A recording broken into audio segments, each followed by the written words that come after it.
Yang kita perlu mengerti dulu tuh skala prioritas dalam hidup. Nah, kita perlu tahu skala prioritas kita tuh seperti apa. Penghakiman itu membuat orang jadi luka. Ya, laki-laki dan perempuan itu kata firman Tuhan. Kita mau ikutin mana nih? Kebenaran dunia atau kebenaran firman? Dalam hidup, kalau kita bilang kita setia sama Tuhan,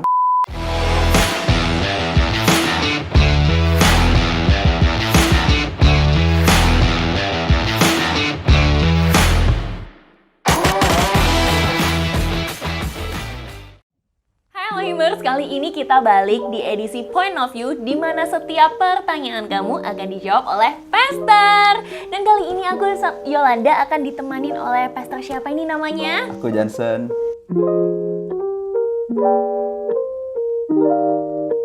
Salam kenal Kak Johnson. Salam kenal juga. Dari mana nih asalnya Kak Johnson? Dari ICC, Bandung. Oh, jauh-jauh datang ke Lumayan Bandung lah, ya. Nah, Kak, ini nih jadi kita edisi kita kali ini nih ya akan berbicara soal kegalauannya Elohimers. Elohimers tuh kayak punya pertanyaan gitu loh, terus akan dijawab oleh kakak nih. Oke. Gitu. Siap. Jadi pertanyaannya tuh banyak Kak, tentang kayak self-worth gitu, kayak seberapa berharga sih diri kita, terus keputusan-keputusan tuh gimana sih caranya ambil tapi tetap sesuai dengan kehendak Tuhan, kayak gitu Kak. Dan kali ini aku mau tanya ini ke Kak Jensen, itu kayak gimana sih harusnya gitu. Nah, ini nih ada yang pertanyaannya nggak sulit-sulit kan? Enggak ya? Aman ya? Ini aman masih ya? Kehidupan kita sehari-hari kok ya? Kak. Okay. Nggak yang, wah Alkitabiah kayak Asik. teorinya gimana gitu, Enggak Besti. Oke. Gitu. Ini pertanyaan pertama nih ya Kak. Pastor mau tanya nih.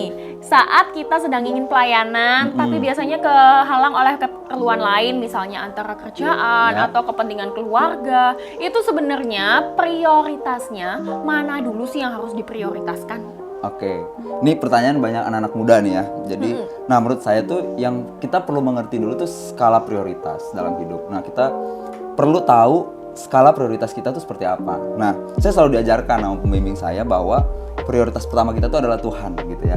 Tuhan, kemudian keluarga, setelah keluarga baru ada pekerjaan, di bawah pekerjaan baru ada pelayanan tuh ternyata. Nah, di bawah pelayanan baru ada hobi atau kita mau eksplor diri segala macam gitu ya. Nah, itu sebenarnya skala prioritas yang perlu kita mengerti. Namun prinsipnya seperti itu. Keluarga selalu di atas pelayanan gitu ya. Jadi nggak boleh dibolak-balik. Cuman yang seru itu gini, kadang anak muda atau orang-orang itu memakai alasan keluarga untuk tidak pelayanan. Nah, itu yang jadi salah gitu ya. Jadi, wah saya ada acara keluarga nih, jadi nggak bisa pelayanan. Itu kan sering ya. Atau banyak hal lah ya yang dia memakai alasan keluarga itu supaya dia nggak ikut terlibat pelayanan. Mungkin karena ada reason lain ya. Jadi dia pakai tamengnya itu adalah keluarganya. Itu yang jadi salah gitu. Nah, sebenarnya menurut saya pelayanan dan keluarga itu bukan dipilih justru. Jadi itu bukan suatu pilihan. Kalau aku ngambil ini, aku nggak ikut ini gitu ya. Atau aku nggak ikut ini, aku jadi ikut ini. Enggak. Tapi justru pelayanan dan keluarga itu harusnya bisa berjalan beriringan. Gitu kan, berjalan beriringan. Karena semuanya kita punya waktu sama kan, 24 jam dalam seminggu. Caranya sebenarnya kita gimana memanage waktu kita.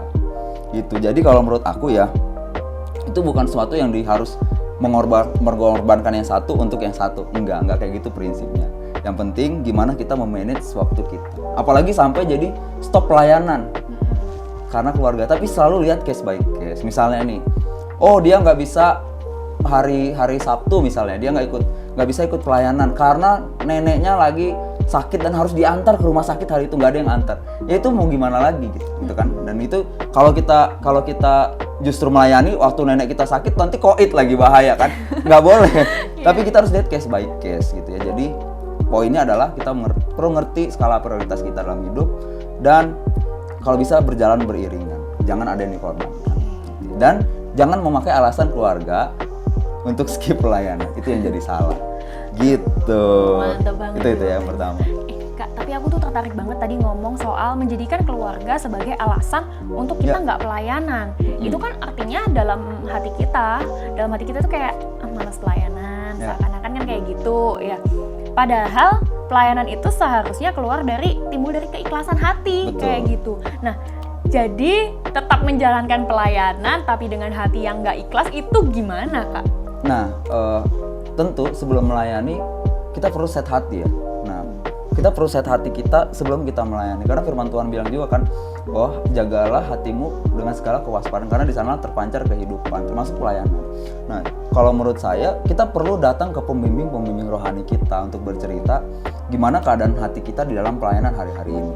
Misalnya kita lagi gedek gitu ya dengan tim gitu, jadi kadang jadi malas gitu karena lagi ada konflik atau segala macam. Yang pertama kita bisa tentu di hadirat Tuhan kita bisa bercerita keluh kesah kita tentang pelayanan kita sama Tuhan. Di situ kita jadi refresh lagi tuh hati kita. Tuhan lagi waktu kita menyembah Tuhan lagi ingetin lagi. Mungkin kita ingetin lagi why kita yang dulu udah lama hilang gitu ya. Atau kita bisa ke pembimbing kita untuk bercerita apa yang kita alamin, apa yang kita rasakan. Nah, waktu kita bercerita kan emosi kita keluar semua tuh. Dan waktu kita ceritain, dia kasih masukan, itu mungkin buat kita jadi lebih oke ya, siap dalam melayani. Dan kita jangan sampai melayani karena dari kekurangan. Kita tuh perlu melayani dengan kelimpahan hati. Kalau kita melayani karena kekurangan, kita jadi minta untuk di-serve. Waktu kita melayani dengan kekurangan, keluar melayani dengan kekurangan, kita minta orang yang mengerti kita. Padahal waktu melayani, kita yang perlu mengerti orang kan yang kita layani. That's why kita perlu set hati sebelum kita melayani. Nah itu kuncinya sih. Kayak gitu. Set hati, merendahkan diri dan mempersiapkan diri. Iya benar. Somehow tuh ya Kak ya, aku ngerasa kayak di pelayanan maupun di luar pelayanan pun ya, baik kamu di pelayanan, di kehidupan pertemanan, di pekerjaan, itu kan selalu ada itu yang namanya crash, ada yang selalu merasa kayak nggak enakan sama orang, terus akhirnya mungkin nggak menutup kemungkinan dimanapun itu kayak mungkin orang lain itu bisa aja menjauh. Terus akhirnya kita itu sendiri jadi ngerasa aku nggak berharga ya, aku nggak worth it, aku nggak ditemenin nih, aku nggak cukup berharga untuk ditolong, aku nggak cukup berharga untuk dibantu. Nah, gimana sih Kak cara memperbaiki ketika hati kita sedang merasa seperti itu? Oke, jadi intinya orang itu merasa dia nggak berharga, itu poin intinya ya.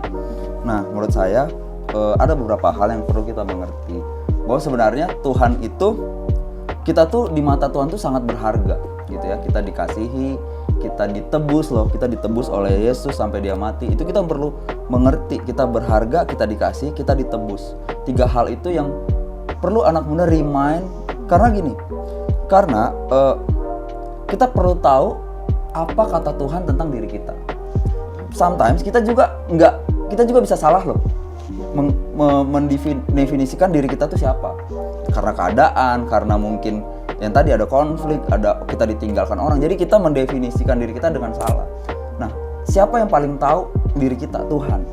That's why kita perlu tahu apa kata Tuhan tentang diri kita. Itu tuh poin utama. Kita perlu tahu apa kata Yesus tentang diri kita. Karena dia ngerti kita ya, dan dia di firman Tuhan ya nih, supaya Kristen ya, kita kasih ayat ya. Mazmur 139 ayat 13 sampai 15 aku baca ini. Sebab engkaulah yang membentuk buah pinggangku, menenun aku dalam kandungan ibuku. Aku bersyukur kepadamu oleh karena kejadianku dahsyat dan ajaib. Ajaib apa yang kau buat dan jiwaku benar-benar menyadarinya.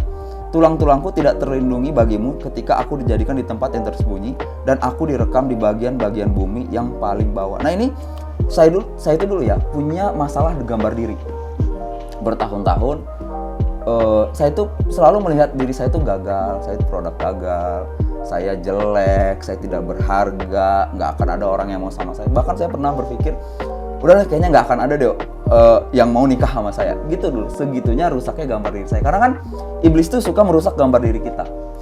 Nah, ketika gambar diri kita rusak, kita nggak akan bisa memenuhi panggilan Tuhan atas hidup kita. Karena apa? Karena kalau kita salah melihat diri kita, kita nggak bisa melihat gambaran besar Tuhan untuk diri kita. Jadi kita perlu benar-benar melihat diri kita. Dan firman tadi bilang bagus kan, sebab engkaulah yang membentuk buah pinggangku. Jadi saat kita punya masalah dengan gambar diri, kita perlu back lagi apa kata Tuhan tentang diri kita. Nah itu yang bisa mengingatkan kita, bisa nguatin kita lagi. Dia bilang tadi kan, engkau yang membentuk aku dengan buah pinggangku. Artinya, can you imagine, Tuhan yang menciptakan alam semesta ini dengan tangannya sendiri membentuk kita loh. Artinya kan kita berharga banget buat dia gitu ya. Dan kita tuh satu-satunya. Nggak ada, kita tuh bukan produk massal gitu ya. Kita tuh custom satu-satunya. Johnson tuh hanya Johnson yang seperti ini, nggak ada Johnson di yang lain gitu ya. Artinya Tuhan sangat mengasihi kita, bahkan dia mati buat hidup kita. Nah, artinya kita perlu terus mengingat apa kata Tuhan tentang diri kita. Bukan apa kata iblis, apa kata orang, apalagi apa kata keadaan. Nah, itu sangat berbahaya kalau kita biarkan orang, kita biarkan keadaan yang mendefinisi hidup kita. Bukan berarti waktu kita ditinggalkan orang, nilai kita berkurang, enggak. Nilai kita tetap sama.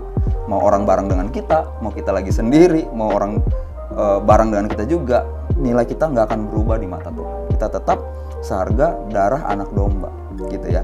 Nah, itu yang perlu kita mengerti. Yang berikutnya, tinggal diam dalam komunitas, itu juga perlu. Karena di dalam komunitas, kita selalu diingetin, kita selalu didorong untuk naik kan. Di dalam komunitas, kita selalu diingetin lagi siapa diri kita yang sebenarnya. Kayak gitu. Jadi komunitas itu adalah hal yang sangat-sangat penting buat anak muda. Karena kalau di luar sana, banyak hal yang bisa mengganggu atau merusak gambar diri kita. Tapi di komunitas, kita saling menjaga satu sama lain. That's why kita perlu memilih komunitas rohani yang benar. Kalau di sini kan namanya apa ya? Care. Masih harus join care gitu, harus join. Karena di sana kita akan saling dilengkapi, ditegur, diasah, dibentuk karakternya sampai serupa dengan Kristus. Kayak gitu. Jadi setiap kamu pasti berharga di mata Tuhan. Gitu ya. Nggak ada yang nggak berharga. Itu sih. Wow. Gitu ya. Amazing Grace. Jadi kayak sebenarnya kita berharga atau enggak itu berasal dari dalam hati kita sendiri ya nggak sih Kak? Jadi kayak oke, kalau kamu mikir kamu nggak berharga, kalau you don't love yourself first, gimana orang akan mengasihi kamu, ya nggak sih? Jadi jangan lupa untuk benerin mindset kamu, pastiin kamu mencintai diri kamu sendiri first, oke? Nah, lanjut nih. Kita nggak pernah tahu orang yang seperti itu 5 tahun, 10 tahun ke depan mau jadi apa. Konten-konten yang kayak kelihatannya bagus banget, baik banget. Tapi bahaya kalau kita nggak punya fondasi. Kita perlu mengembangkan semua yang kita kerjakan itu harusnya grow, harusnya berkembang, harusnya progress, gitu, harusnya bertumbuh.